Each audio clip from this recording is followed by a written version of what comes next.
बिस्मिल्लाहिर्रहमानिर्रहीम। अस्सलाम वालेकुम।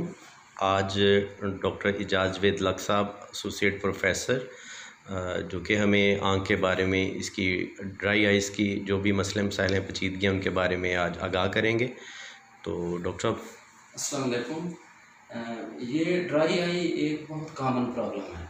आपने देखा है कि बेशुमार लोग आते हैं, कहते हैं आंसू आ रहे हैं, आंसू आ रहे हैं, आंसू बहुत आ रहे हैं। आंसू बहुत ज़्यादा जब आ रहे होते हैं, वो भी एक ड्राई आई का एक सिम्टम हो सकते हैं। तो आंसू एक बहुत बड़ी अल्लाह की नेमत है। इसकी बाकायदा अनाटमी, इसकी फिजियोलॉजी और इसकी पैथोलॉजी और इसके बेशुमार इफ़ेक्ट्स हैं। आंसू आँख के मुख्तलिफ एरिया से बनते हैं। मसलन जैसे ये मॉडल है, इसके ऊपर लिड होता है, कुछ आंसू लिड से आते हैं, कुछ इधर लैक्रिमल एक्सेसरी लैक्रिमल ग्लैंड है, इससे बनते हैं, और बाकी जो कंजक्टिवा जो कॉर्निया के इर्द गिर्द है, इधर से बनते हैं। तो ये तीनों जगह से बन के 3 लेयर बनाते हैं, जिसको हम कहते हैं आंसुओं की अनाटमी है। ऊपर वाली लेयर फैटी लेयर होती है, उसका फ़ायदा ये है कि आंसू एवोपोरेट नहीं होते, आँख को तर रखते हैं। और जो मिडल लेयर है वो एक्वस लेयर है, उसमें बेशुमार चीज़ें होती हैं, इलेक्ट्रोलाइट्स होते हैं, sodium, potassium, nitrate, chloride, antibodies, antibiotic, bactericidal, bacteriostatic, immunoglobulins, बहुत सारी चीज़ें आंसुओं में होती हैं। और नीचे वाली लेयर जो म्यूकस लेयर होती है, वो इन आंसुओं की तीनों लेयर्स को कार्निया के ऊपर एडहेरेंट रखती है, ताकि कार्निया वेट रहे, कार्निया में न्यूट्रिशन रहे। न्यूट्रिशन और वेटिंग क्यों ज़रूरी है कि कार्निया ए वास्कुलर स्ट्रक्चर है। जो ए वास्कुलर है, इसको न्यूट्रिशन टीयर से आनी है, इसकी प्रोटेक्शन टीयर्स ने करनी है।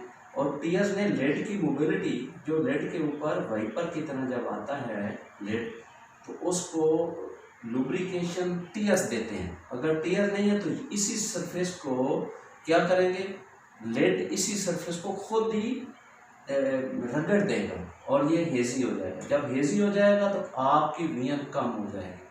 वियन कम क्यों होगी? क्योंकि कार्निया की पावर है 40 डायोप्टर से ज़्यादा, और उसमें कंट्रीब्यूशन है तकरीबन 15 डायोप्टर लेंस का और बाकी सरफेस का है, और मोर देन 40 डायोप्टर का जो कंट्रीब्यूशन है वो कार्निया की सरफेस का है।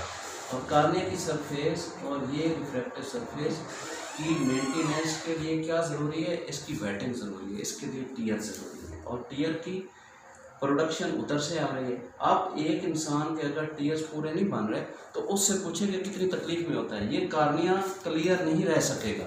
जब उसका वेटिंग सिस्टम नहीं ठीक, तो कार्निया वेट नहीं रह सकेगा और ये क्लियर नहीं रह सकेगा और वियन कम हो जाएगा। अब क्वेश्चन ये है कि इनकी तरतीब और इनकी अनाटमी और इनकी फिजियोलॉजी हर एक का इक्वल रोल है। फर्ज करें किसी बंदे के टीएस अमाउंट में तो पूरे बन रहे हैं, लेकिन जब वो पूरे बन रहे हैं उनकी केमिस्ट्री पूरी नहीं है, उनकी सरफेस जो लेयर्स हैं, एक्वस लेयर कम है, या लैक्रिमल एक्सेसरी लैक्रिमल ग्लैंड कम बना रहे हैं रतूबते हैं, या फैटी लेयर कम है, तो फिर भी क्या होगा, वो अपनी अनाटमी को बरकरार नहीं रख सकेंगे और एवेपोरेट हो जाएंगे, वो सरफेस को वेट नहीं रख सकेंगे और कार्निया हेजी हो जाएगा।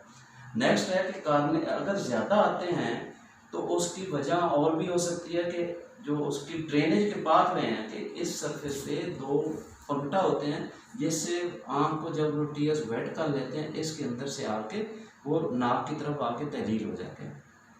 अगर ये ब्लॉक है, पेशेंट कहता है आंसू आ रहे हैं, आंसू आ रहे हैं, तो हो सकता है कि इसकी 2 जो लेयर्स हैं, जो 2 सुराख हैं जिसमें से आंसू बह के नाक की तरफ आते हैं, हो सकता है वो बंद हो और आंसू ज़्यादा आ रहे हैं। या ड्राई आई है, हालांकि आंसू कम आ रहे हैं, पेशेंट यही कहेगा मुझे आंसू आ रहे हैं, क्योंकि जब सरफेस ये ड्राई होगी तो ये इंड्यूस करेगी, इसको हम कहते हैं रिफ्लेक्स सेक्रीशन।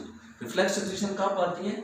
जब ये सरफेस पे कोई प्रॉब्लम होता है तो ये आँख को कहती है कि और आंसू बनाओ, और आंसू बनाओ, तो वो आंसू और बंद तो रह नहीं होते, लेकिन पेशेंट कहता है कि मुझे आंसू ज़्यादा आ रहे हैं। तो आंसू ज़्यादा आने की एक वजह तो ये ब्लॉक हो सकता है, दूसरा इसमें कोई प्रॉब्लम कार्निया में होता है, जैसे कार्निया में कोई फॉरेन बॉडी पड़ गई है, कोई कंकर पड़ गया है, तो फिर भी आंसू ज़्यादा आएंगे, या कोई सोशल इवेंट हो गया है तो उसमें भी रिफ्लेक्स सेक्रीशन ज़्यादा आती है। किसी की कोई अल्लाह ना करे कोई मर्ग हो गई है, कोई तकलीफ़ हो गई है, कोई सदमा हो गया, तो जब वो बंदा रोता है तो उसमें भी आंसू ज़्यादा आते हैं।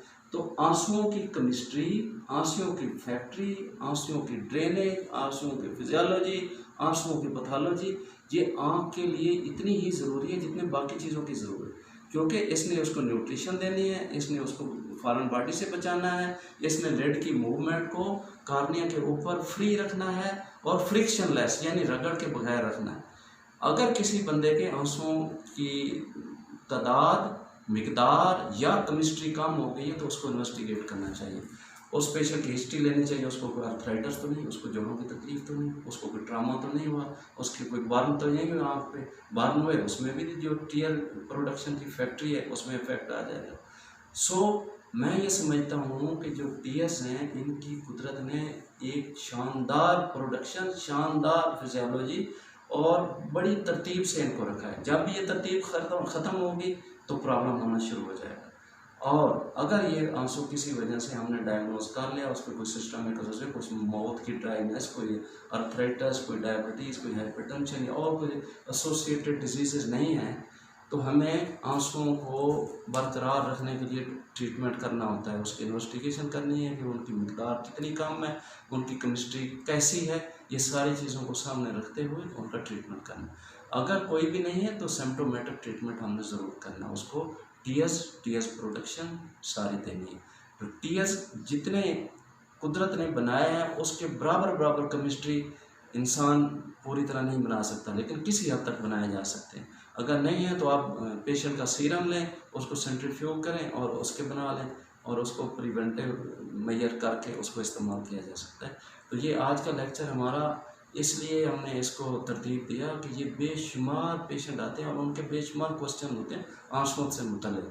तो आंसू के मुतल्लिक मैं यही कहूँगा कि ये एक कुदरत का एक अनमोल तोहफ़ा है और इनकी एनाटमी और फिजियोलॉजी इनको बरकरार रखना है और इनको प्रॉपर टाइम पे इन्वेस्टिगेट करना है और ट्रीट करना है। तो thank you so much. Thank you so much.